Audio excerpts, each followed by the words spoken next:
All right, we are live per usual. All right, guys, I am just waiting for y'all to get in to the room.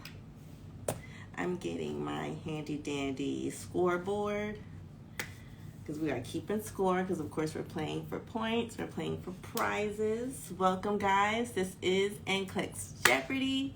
Welcome, welcome. Excuse my tardiness to the party. Had some connectivity issues, but we're here now. We're here. Hey, boo, hey. All right, guys. So, if you do not know what you just clicked into, it is NCLEX Jeopardy. It's our NCLEX Jeopardy review. We do it every Thursday. Okay, so this Thursday is no different. This is our NCLEX review. This is for LPNs and RNs. Okay, we are covering hot topics that are going to be hit on, could be anybody's NCLEX. Okay, it's general nursing information that needs to be learned and comprehended by every nurse, whether you're an RN, LPN. We are going through our 5 categories, and like usual, sorry, one second, let me look at what you guys are saying. All right, so our 5 categories for this week, we have dosage calculations, we have pediatrics, we have mental health, fundamentals, and adult health. Those are our 5 categories for this week. All right, and I know if you guys have been on my Instagram from earlier, we have been talking about dosage calculations. If you guys have been struggling with dosage calculations, then definitely to have come to tonight's session, because we're going to be going through some dosage calculations, hence it being a category topic for tonight. All right, so how we're going to play, if this is your first time, welcome. If this is not your first time, it's your second, third, and you're a repeat offender, welcome back. If this is your first time with NCLEX Jeopardy and you may or may not know or have heard about me through Tease Tuesdays, on Tuesday we do pretty much the same thing, but just for entrance exams. We do it's called Tease Tuesdays. And on Tuesday, we do pretty much the same thing. We have our Jeopardy style review. We have about 20 to 25 questions. For the entrance exam for T's, we have 4 categories. For NCLEX, and for our NCLEX, we're going to have 5 categories. Okay? And it's not going to be like math, science, reading like how it is on the T's. The T's is very like standardized testing, but for nursing. The NCLEX is actually like your boards for nursing school. So it's going to be NCLEX style questions. You're going to be given questions that are very similar to what the style of questions that you would actually get on the NCLEX. So it's really going to help you practice and be able to really review for the NCLEX and how to answer the questions on the NCLEX. All right, so how we play for on our live, how we're going to play is I'm going to read out the question. I'm going to read out the answer choices as well. You guys are going to answer in the comment bar right here. You're going to choose an answer, and in true Jeopardy-like fashion, you're going to put what is and then whatever the answer is. So if the answer is like blue, you can say, what is blue? And that's going to be the answer. That's going to be the correct answer. Because we are playing for points, the top 3 players with the 3 highest scores will win a dosage calculations study kit.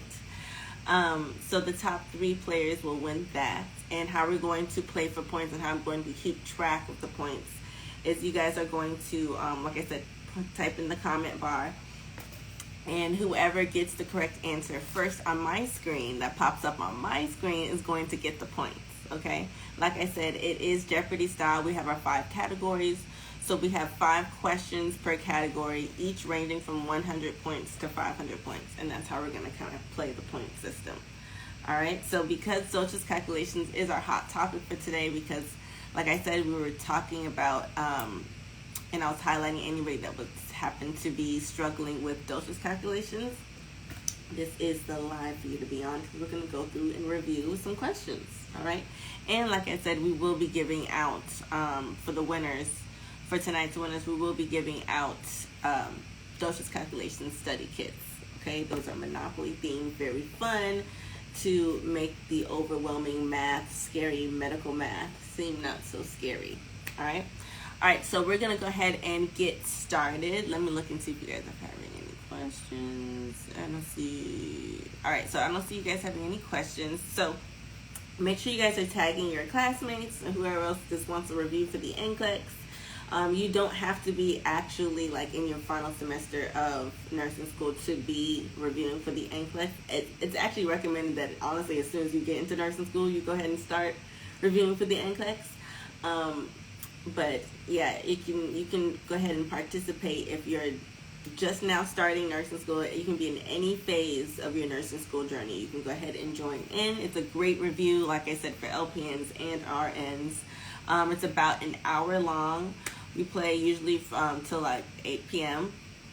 And then any questions that we don't finish on our live, you guys can download the app, the NurseSam app, once again for free. Go to the link in my bio or just type in the NurseSam in your app store, Google or your Android app store. Download that app, and then you can play the NCLEX Jeopardy mobile version of tonight's game after we get finished with tonight's session. So about like 9 p.m.-ish, you should be able to access tonight's questions. Right now, you'll be able to access last week's questions, and that's kind of how we do it. You'll have that week's questions or last week's questions up until we finish our actual live. And then the questions that we do on live, I'll go ahead and put them on the app so you guys can have a whole week to kind of review that on your own, play with your classmates, go back and test yourself, practice, anything like that. Okay? So, like I said, we are playing for our 3 winners with the top 3, with the top highest points, top 3. So, like I said, we are playing for points. So I have my scoreboard here with me.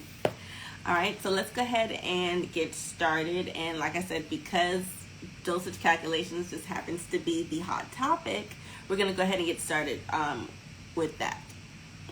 Okay, so let's go ahead and do...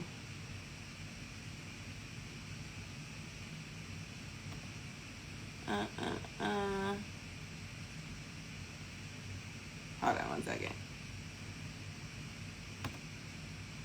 Okay, let's go ahead and do dosage calculations for 200. Yeah, dosage calculations for 200. Good. Okay, perfect. All right. Like I said, I'm going to read the question, and I'm going to read the answer choices if there is answer choice to be read. You'll get what I see. You'll get what I mean in a second. All right, so once again, first question, dosage calculations for 200 points. It says, the primary healthcare provider prescribes theophylline 0.2 grams orally twice daily. The medication label states 100 milligram capsules. The nurse should administer how many capsules to the client at the morning dose? Fill in the blank. So it's blank capsule. All right, so your answer is going to be, what is blank capsule? All right, I'm going to read that again. The primary healthcare provider prescribes theophylline 0.2 grams orally twice daily. The medication label states 100 milligrams capsules. The nurse should administer how many capsules to the client at the morning dose? Fill in the blank. Blank capsules. So what is the correct answer? How many capsules should the nurse administer to the client at the morning dose? Let me look and see. All right, so the correct answer according to this is, what is 2 capsules? A lot of you guys had the correct answer, so great job. All right, so let me look and see who got the first answer. Yasm89 is the first person to get on the scoreboard. So congratulations, Yasm89. You are on the scoreboard in the lead with 200 points. All right, great job. Awesome job to everybody else that got 2 capsules, or what is 2 capsules. If you did not get what is 2 capsules, we're going to go ahead and go through it, okay? All right, so we're going to use the formula to calculate our correct dose. All right, so you guys know you have, one second.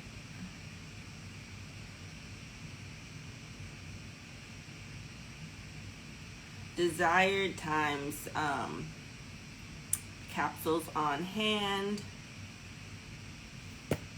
This is, hold on one second. My internet is just acting up. 2 seconds.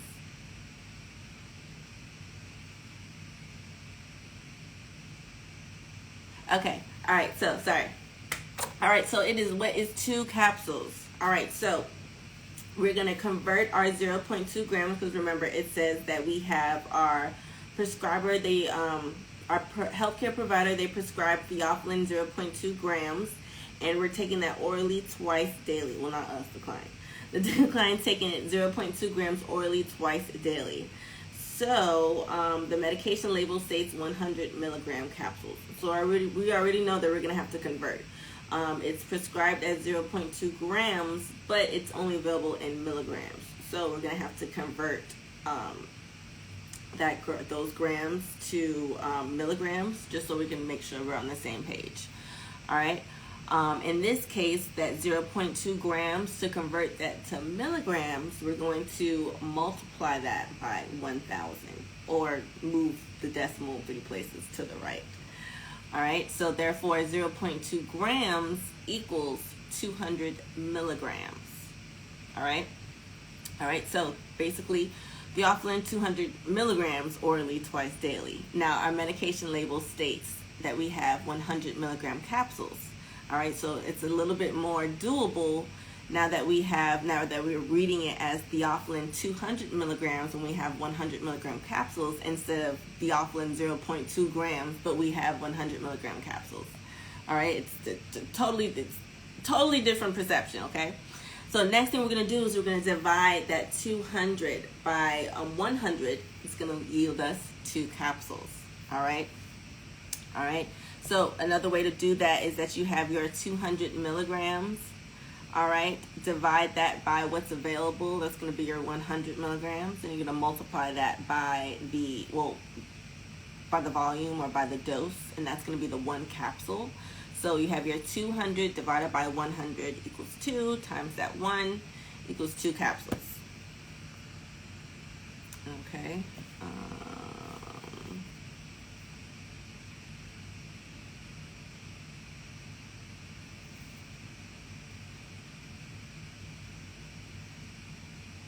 All right, let me look at it and see what you guys are saying. All right, nobody's saying nothing, so great job. All right, let's go to the next question. Let's do mental health for 300. All right, guys, this is mental health for 300. I'm going to read the question and the answer, and you guys answer what is in the comments. All right, the nurse is conducting an initial assessment of a client in crisis. When assessing the client's perception of the precipitating event that led to the crisis, which is the most appropriate question? Is it 1, with whom do you live? 2, who is available to help you? 3, what leads you to seek help now? 4, what do you usually do to feel better? All right, I'm going to read that again. The nurse is conducting an initial assessment of a client in crisis. When assessing the client's perception of the precipitating events that led to the crisis, which is the most appropriate question? 1, with whom do you live? 2, who is available to help you? 3, what leads you to seek help now? Or 4, what do you usually do to feel better? All right, let's look and see. Remember, this is Jeopardy, so in order to be considered correct and enter for the prizes, you have to say what is, okay? All right, guys, the correct answer is, what is 3? What leads you to seek help now? What is 3? What leads you to seek help now? Let's look and see who got it first. Oh, wait.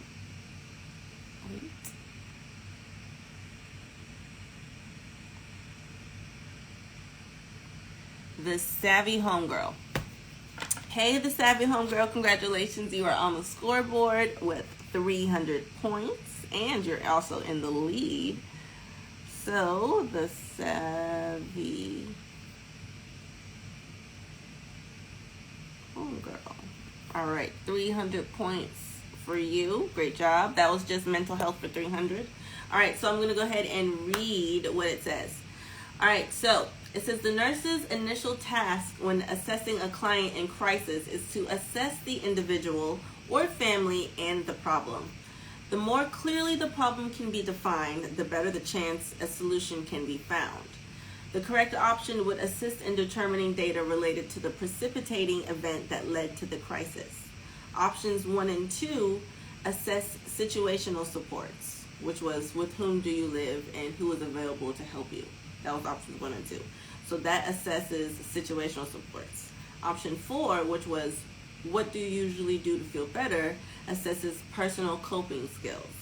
So option number 3, which was what led you to seek help now, once again is the correct answer because it helps to more clearly define the problem that's actually leading to them to the crisis for right now. All right, let me look and see what you guys. Awesome job. All right, so yeah, the answer is 3. A lot of people were choosing between 3 and 4, but 3 was the correct answer. And once again, 4 just assesses personal coping skills. It doesn't say anything to this specific situation right now. All right, so great job, the Savvy Homegirl. And great job to everybody else that got what is 3. Great job, great job. Okay. Let's do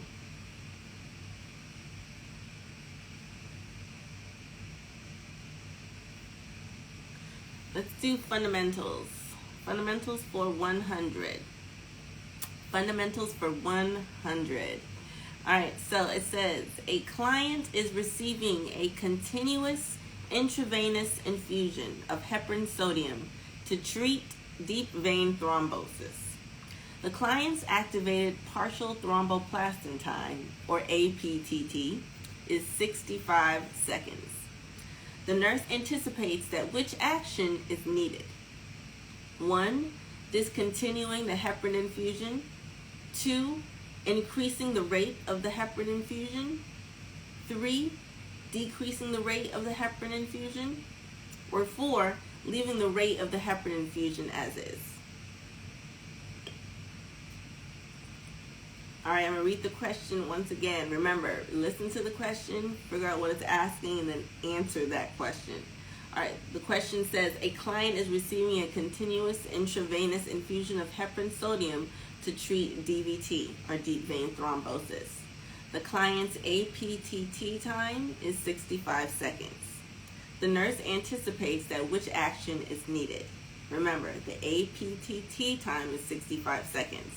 So with that being said, which action is needed for us to do next? 1, discontinue the heparin infusion. 2, increase the rate of the heparin infusion. 3, decrease the rate of the heparin infusion. Or 4, leave the rate of the heparin infusion as is. Let's look and see what you guys are saying, and let's see what the correct answer is. All right, so the correct answer is what is 4, leaving the rate of the heparin infusion as is. That is the correct answer. What is 4? Jay Gilly is the first person to get that. Hey, Jay Gilly, congrats. Great job. Good job for getting on the scoreboard. Jay Gilly. There we go. All right, so you are on the scoreboard with 100 points. So we have the Savvy Homegirl in first place with 300 points. And then we have Yasm with 200 points. And then we have Jad Gilly with 100 points. All right, so great job to everybody else that got what is 4. I see you. I see you. Great job. All right, so it says normal APTT, it varies between, y'all tell me, for an extra 100 points, what is normal APTT? It's most likely your connection, because everyone's just going basis off connection. Nobody else has the questions, so it's most likely like a connection, connectivity issue. All right, for 100 points, what is normal APTT? APTT, that's right. Tiger Lily got it first. Great job, Tiger Lily. All right, Tiger Lily.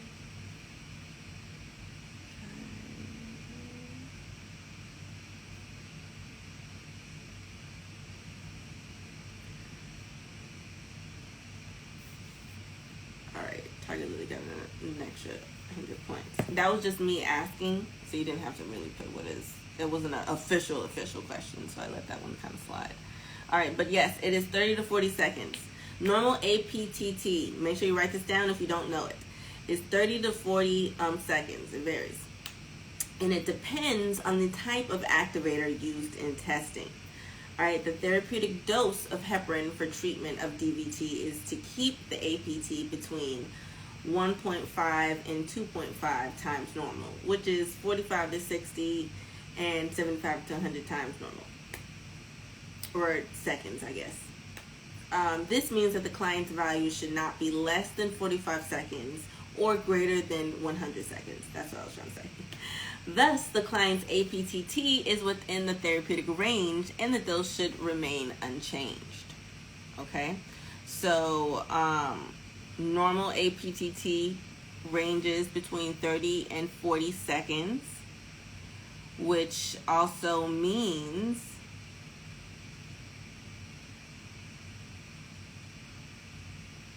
it should not be less than 45 or greater than 100 for therapeutic. Okay, let me look and see what y'all saying. Normal or therapeutic? Ooh.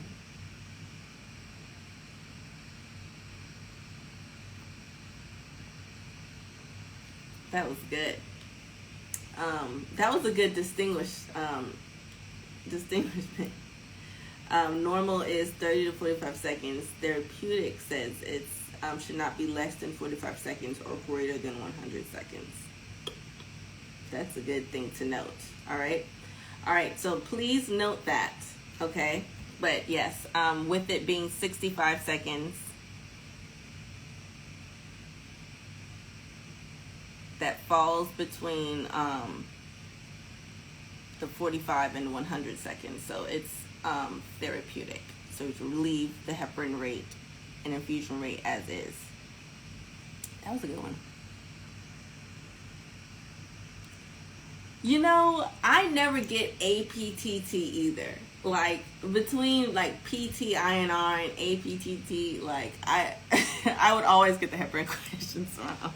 I mean, not always, but like especially at first, before like I actually comprehended and actually knew the difference. But that would be one of the major, like, I could not get it for some reason. I just could not get it. So whenever I'm like really stressing, make sure you guys write this down. It's most likely because I know that I was stressing with it, trying to learn it myself. So I just don't want you guys to be struggling on something that I was struggling with learning something, struggling with learning something that I struggle with learning. So I just want to make sure you guys are good. Any tips that I have, any learning tips that I have, you guys know. If I know it, you know it. All right, let's do this another question. Let's do this one. It's adult health for 500 points. All right, this one says, someone said, I remembered it by apartment 3040. That's a good one. All right, adult health for 500. An older client's physical examination reveals the presence of a fiery star-shaped marking with a circular solid center. The nurse recognizes that these findings, which are caused by capillary radiations extending from the central arterial body, are representative of what lesions? Is it 1, purpura, 2, venous star, 3, spider angioma, or 4, cherry angioma? I'm going to go back and read the findings, okay? We have an older client, physical examination. The findings reveal a fiery star-shaped marking with a circular solid center. These findings, the nurse recognizes, are caused by capillary radiations extending from the central arterial body and are representative of what lesions? Is it 1, purpura, 2, venous star, 3, spider angioma, or 4, cherry angioma?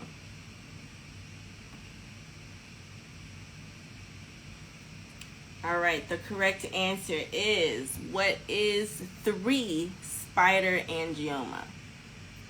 What is 3, spider angioma? Let me look and see who's the first person to get that.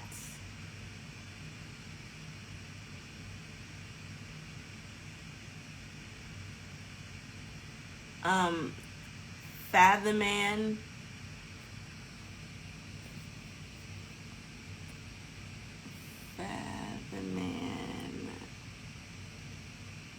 You got that. Great job.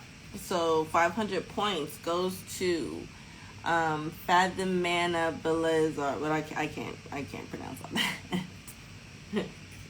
But yes, you won. You won. Yes, 500 points for you. The correct answer is, what is 3? Who else got what is 3? Stacy, you got it as well. Great job. Future ER nurse got it. Ambi, great job. Your favorite nurse. Stacy, you're not above her. She's above you on my screen.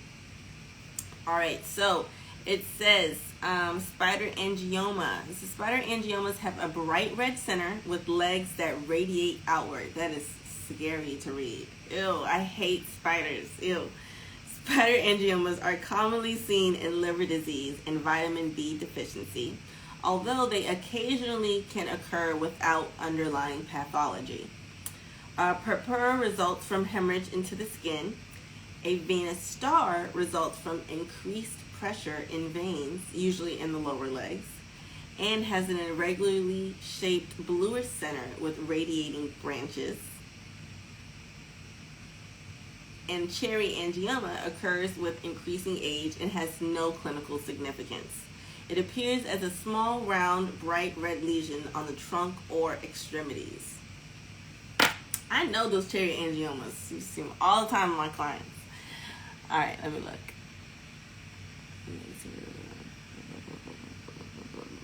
So yes, the answer was, what is 3? The question was, an older client's physical examination reveals the presence of a fiery star-shaped marking with a circular solid center. The nurse recognizes that these findings, which are caused by capillary radiations extending from the central arterial body, are representative of which lesions? And the answer was, what is 3, spider angioma? All right. So once again, spider angiomas, they are commonly seen in liver disease and vitamin B deficiency, so thiamine. Most, especially if it's a liver thing and it's a vitamin B deficiency, most likely it's thiamine deficiency. But yes, spider angioma, that's what I wanted you guys to take away from that.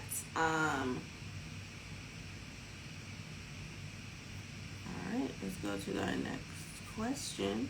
Let's do peds for 400. Let's look and see. Alright guys, peds for 400. Alright. The nurse provides home care instructions to the parents of a child with celiac disease. The nurse should teach the parents to include which food item in the child's diet? 1, rice. 2, oatmeal, 3, rye toast, or 4, wheat bread? The nurse provides home care to the parents. What? No. The nurse provides home care instructions to the parents of a child with celiac disease. The nurse should The nurse should teach the parents to include which food item in the child's diet. Remember, the child has celiac disease. So which food item is okay to include in this the diet? Is it 1, rice, 2, oatmeal, 3, rye toast, or 4, wheat bread? Let me look and see what you guys are saying. All right, the correct answer is, what is 1, rice? What is 1, rice? Look and see who is first on my screen. PhD and Scrubs. Great job. All right, so PhD and Scrubs, you are the first person to answer correct on my screen. So you are on the scoreboard with 400 points. Let's go ahead and go through our scoreboard. We have first place. We have is it your name, Fatima? I'm not sure. Fatima with 500 points, and then we have PhD and Scrubs with 400 points, and then the Savvy Homegirl with 300 points. Yasm has 200 points, and then Jadjilly and Tiger Lily both have 100 points. So that's our scoreboard. It can still be anybody's game. Just come through with a 500 point real quick and just get in front of anybody. But yeah, let me look and see what everybody else.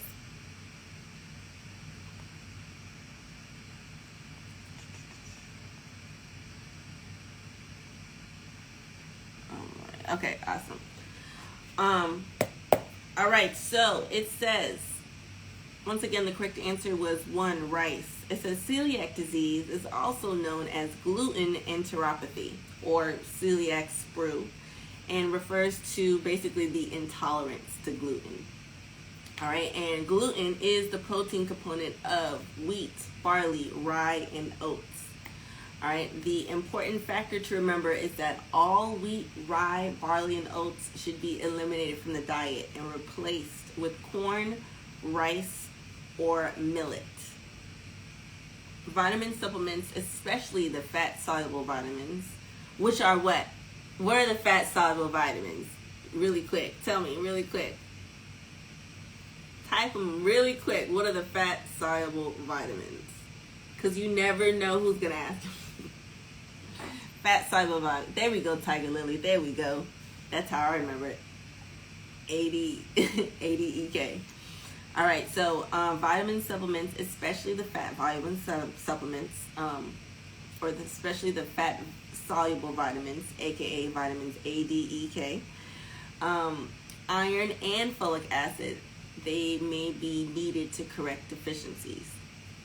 Dietary restrictions are likely to be lifelong, so those deficiencies are most likely to are going to be needed to be corrected if they exist. But they're more likely to have those deficiencies just because they've eliminated those stuff out of their diets. All right, so great job.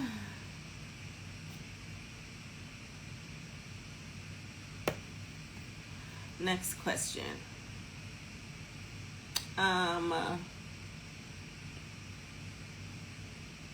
Let's go back to dosage calculations.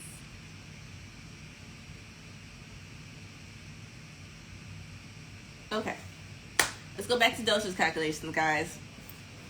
Alrighty, make sure you have your paper, your pen, pencils, whatever it is, scrap paper, this, and that, so you can write down the important pieces of information. Alright, a primary healthcare provider prescribes regular insulin, 5 units per hour, by continuous IV infusion.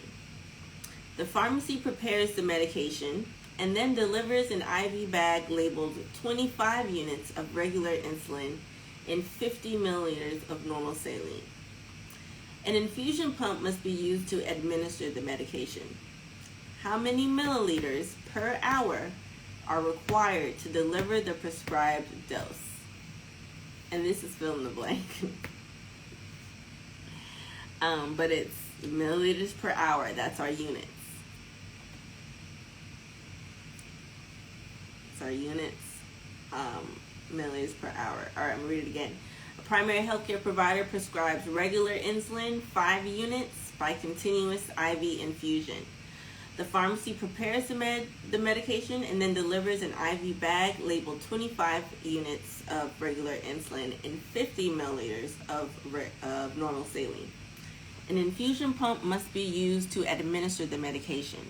How many milliliters per hour are required to deliver the prescribed dose? Fill in the blank. All right.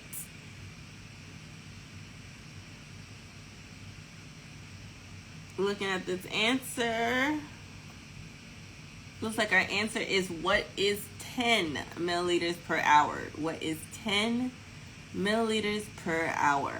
First person to get that was I am Gigi. Hey, I am Gigi. You are on the scoreboard. Ooh.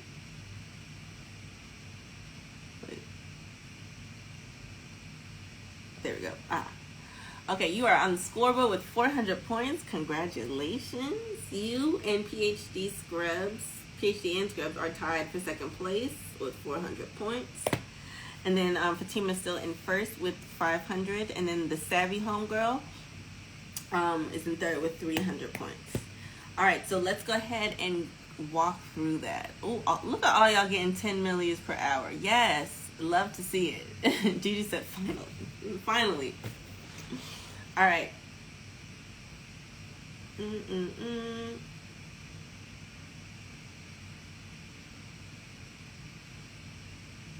Okay, let's go ahead and walk through this. All right, so this can be done using like a 2-step process. First, you need to determine the amount of regular insulin in 1 milliliter of normal saline. So, and then after that, we have to figure out the infusion rate in milliliters per hour. So it's kind of like a 2-step thing. So first step, determine the amount of regular insulin in 1 milliliter of normal saline. So we have, hold on. Where'd it go?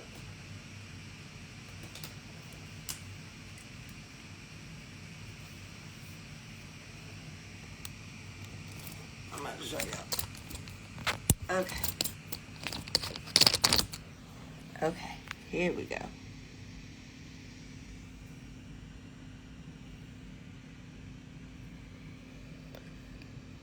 All right, so we're going to, this is step 1. Determine the amount of insulin in 1 milliliter. All right, so as far as our known amount of medication, we know that we have our 25 units of insulin, and it was put in 50 milliliters. That's going to give us our 0.5 units per milliliter. So that's how much insulin we have per milliliter of normal saline. Now step 2, calculate the milliliters per hour.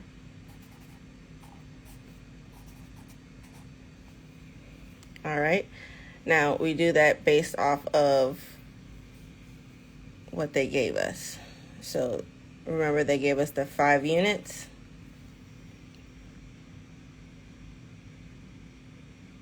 Which is what was prescribed. So our 5 units over the total volume. Over the, this is the 5 units. This is how much is desired. Desired over our concentration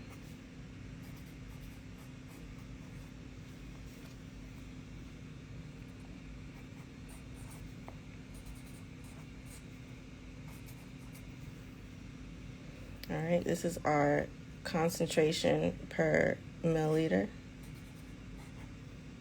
And this is just our concentration.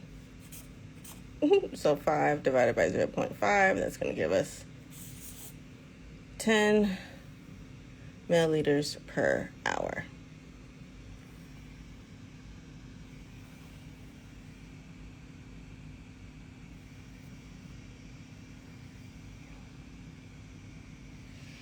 Okay?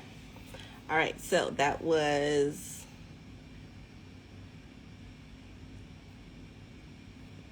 dosage calc for 400. And now,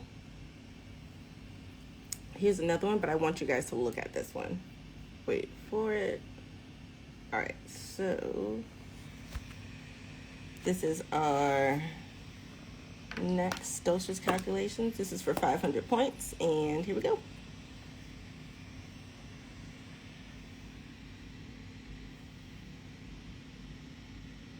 All right, here we go. So we have penicillin V, 75 milligrams orally every 8 hours. It's prescribed for a child with a respiratory infection. The medication label reads penicillin V 125 milligrams per 5 milliliters. The nurse has determined that the dose prescribed is safe for the child. The nurse prepares to administer how many milliliters per dose to the child. Fill in the blank. I am Gigi just getting y'all together.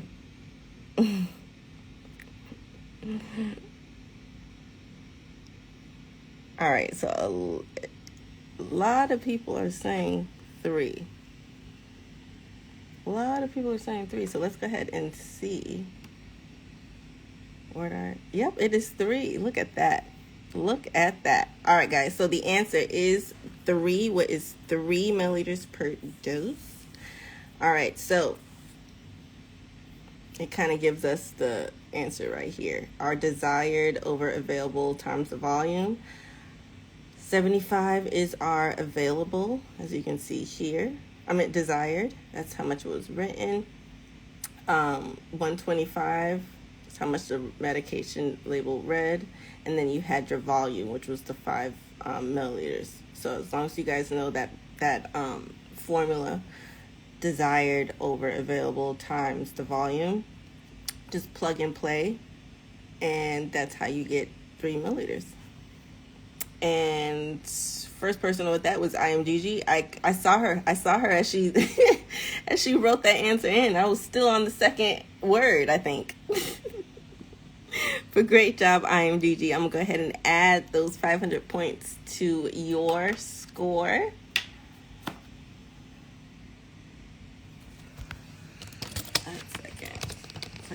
Up. Okay.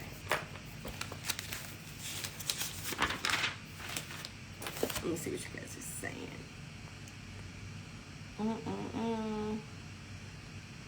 All right.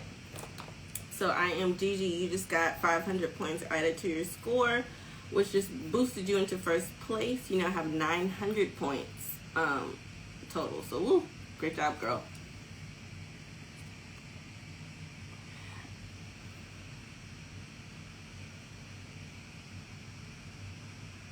So she said, "What is?" It's always typed on my screen. I always give that advice. I always say have what is like in copy and paste or something, so that when we can just go to the comments and just boop boop and just go really quick. And if you guys have been playing with me for like a good year, you're probably like used to it by now. It's probably like muscle memory. You've been playing NCLEX Jeopardy for a good year at this point. All right, let's go ahead and do another question. All right, this is another question. This is adult health for 300. All right, the nurse is performing an assessment on a client with a diagnosis of hyperthyroidism. Which assessment findings should the nurse expect to note in this client? All right, is it 1, dry skin, 2, bulging eyeballs, 3, periorbital edema, or 4, coarse facial features. I'm going to read it again. The nurse is performing an assessment on a client with a diagnosis of hyperthyroidism. Which assessment findings should the nurse expect to note in this client? 1, dry skin. 2, bulging eyeballs. 3, periorbital edema.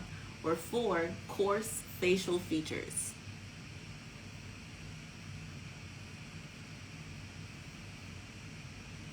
All right.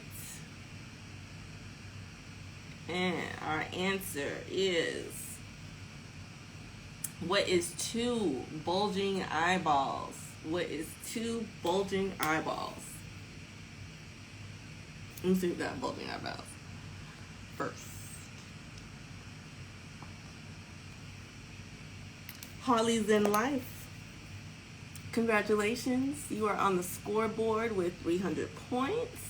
Holly is in life with 300 points. Great job. All right, guys. The answer was yes. What is 2 bulging eyeballs? All right. Hyperthyroidism is clinically manifested by a goiter, which is an increase in the size of the thyroid gland. So it's like I almost said a goiter. I hate using a word when I'm trying to describe a word. Like a bulge, basically. It's the thyroid gland just being increased in size. So you just imagine just a bulge right there. Somebody had that. The guy on HGTV. The guy on HGTV. Not Flip or Flop. Is it Flip or Flop? Do y'all know what I'm talking about? Quick thing. Do y'all know who I'm talking about? The guy on HGTV who's married to the lady, but they got divorced, and now he's married to somebody else. But I think during the first season of the HGTV show, I think it's Flip or Flop, or Flip It and Flop It, I don't know.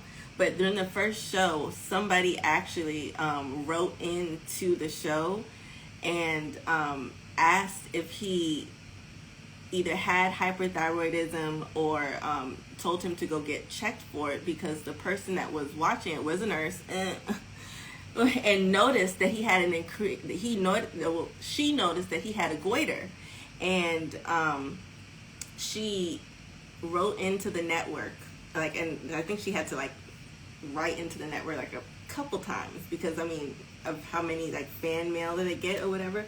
But somebody from the show read it, they read the mail or whatever, and they told him about it. He went to go get checked for it, tested for it. He actually had hyperthyroidism. I actually think he had thyroid cancer, to be honest. I'm gonna Google it and let y'all know my stories later. But this is a true story. It's the HGTV guy. Hold on. I'll let y'all know the story about it later. Yes, Tarek, whatever, Musa. It's the one who's dating the girl from Selling Sunset. Well, not, they're married now. But yes, him. He got diagnosed because somebody else noticed that he had a goiter on TV. Can you imagine that? Yes, but Tarek Musa, whatever his name is, he had thyroid cancer. Google it. I just Googled it, but yes. Somebody else, he had thyroid cancer, not hyperthyroidism, but because of the thyroid cancer, he had a goiter. But that's what I'm trying to get at, the goiter part. Somebody else who has hyperthyroidism, just so you guys can kind of put a visual to the name, Wendy Williams, especially because the answer to this question was bulging eyes, and y'all know Wendy Williams, her eyes bulging, and it's because of the hyperthyroidism. Yeah, and it's because, like I said, it's because of the hyperthyroidism. So, I think Missy Elliott has it too, but don't quote me.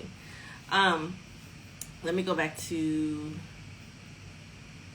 the thing. Okay, yes, but the bulging eyes, it's called exophthalmos. That's what the bulging eyes is called.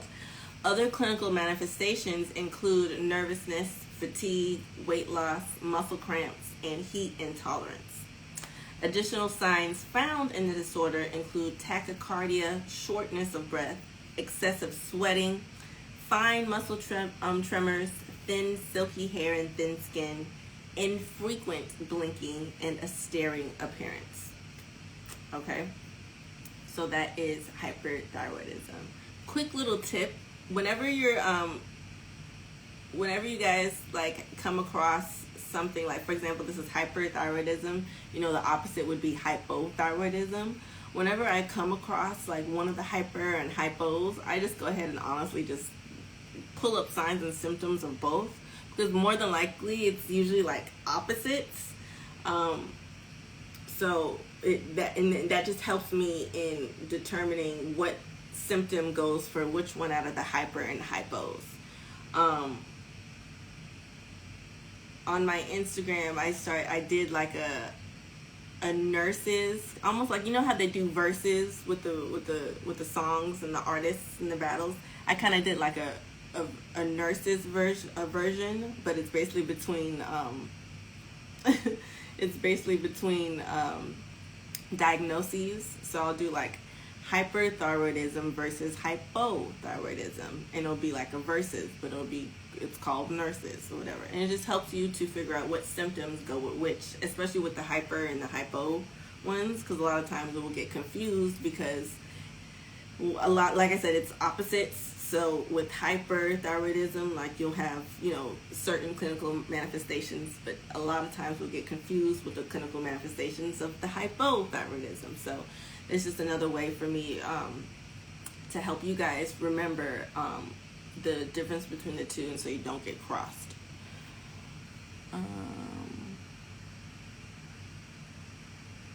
That's how I learned it too. Hyper, everything is up. Like when you have like a flame underneath you or something, if you're on fire, everything is like speeding up. And when you're really, really cold, you slow down. So yeah, that's how I think. If someone's on fire, they're going to be running around fast. But if you're really, really cold, or you're almost going to be frozen and slow down. But yeah.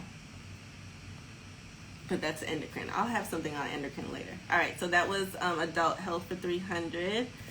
Let's do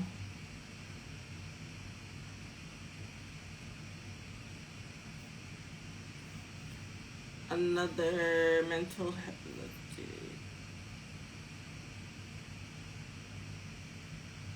Oh, let's do this one. All right. The nurse, and this is fundamentals for 500.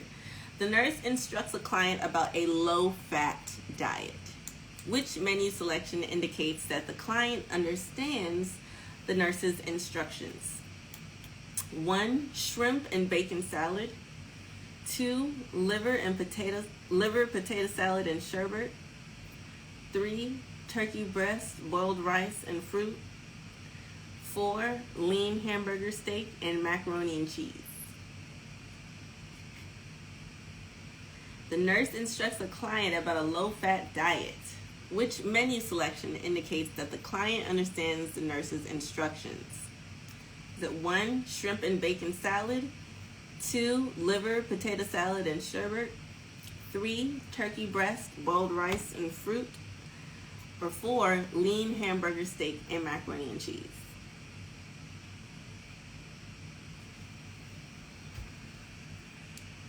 All right. So the answer is, what is 3? Turkey breast, boiled rice, and fruit. First person to get that and get it correct is future ER nurse. All right, future ER nurse with 500 points. Awesome job. All right, great job to everyone that got what is 3. I think pretty much all of you guys got what is 3. All right, it says the major sources of fats include like meats, salad dressings, eggs, butter, cheese, and bacon. And literally choices 1, 2, and 4 contained something that was high in fat. For 1, shrimp and bacon salad, that bacon, high in fat, gotta go. Number 2, liver potato salad and sherbet, that liver, high in fat, gotta go. And then number 4 is that lean hamburger, steak, and macaroni and cheese. They tried to be slick and trick y'all with the lean hamburger steak, but that macaroni and cheese, that cheese is high fat. Gotta go. So turkey breast, boiled rice, and fruit is the correct answer. That's one with the lowest source of fat.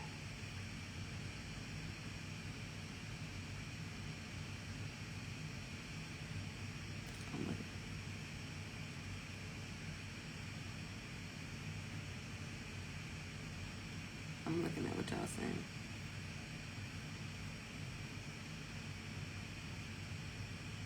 Y'all are talking about points. No, it's still future ER nurse on mine. Like, that's why I say at the beginning, it could be it's connection, it's internet. Everyone's connection, the internet is totally different. I can only go by mine. Gabby, Michelle, I didn't even see you. Like in the first.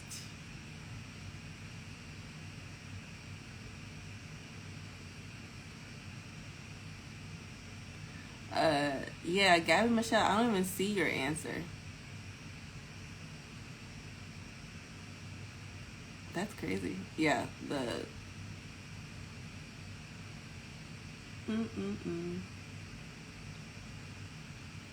But yeah, that's always the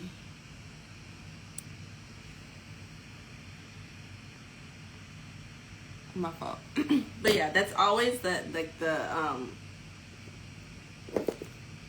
thing that kind of gets everybody because of the difference in the internet. But yeah, but that's why I say we play the points for the fun and stuff like that, because I can't control everyone's internet, unfortunately. But I'm glad you guys are at least enjoying the practice. And that's why I put it like on the app and everything like that too, because at the end of the day, the practice is the most important part, and that's what I want y'all to focus on. I am coming up with a different way to have NCLEX Jeopardy be live, and something like I tried looking up like Kahoot and other things to do NCLEX Jeopardy on.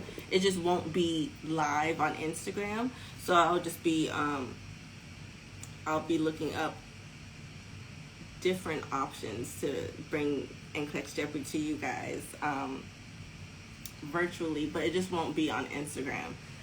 At first, I liked it being a part of Instagram because it's easier as far as accessibility, but if the difference in like internet connectivity, if it's going to be better like on like a Zoom or a webinar thing, then next week for next week's Tease Tuesday and NCLEX Jeopardy, we'll start to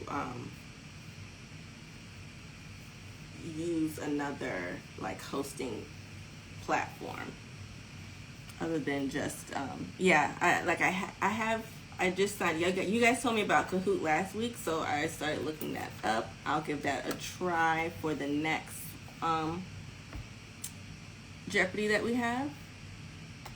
But in the meantime, like I said, we'll just continue to do it with our Instagram lives and our prizes, and finish it off with you guys doing the mobile version after we do the lives, basically. Okay, so that was our last question for tonight.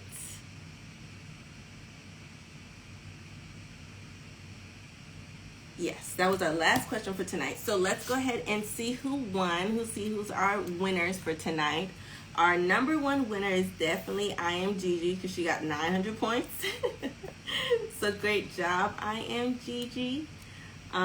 Second place is Fatima.